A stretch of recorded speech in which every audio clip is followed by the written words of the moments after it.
Les opticiens font partie des professions dites essentielles. Leurs magasins ne sont donc pas concernés par le confinement. Pour autant, une solution existe pour les clients qui ne souhaitent pas multiplier les déplacements, celle des opticiens à domicile. Marine Zamit et Marie-Lou Robert ont suivi la tournée d'une opticienne dans le département de l'Ain. C'est la boutique ambulante avec ma voiture. Elle sillonne les routes de l'Ain, toujours avec sa mallette.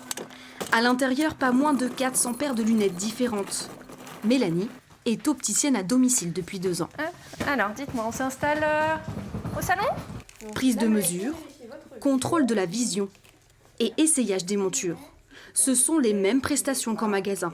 OXPHBZD. Parfait. Au-dessus ?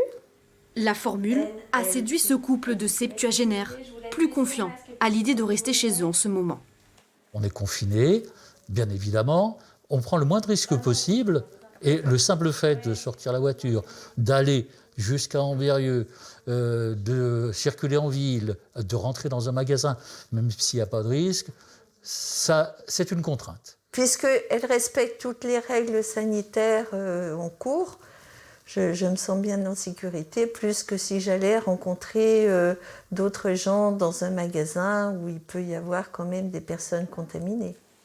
Le travail de Mélanie reste le même pendant ce confinement, avec plus de précautions.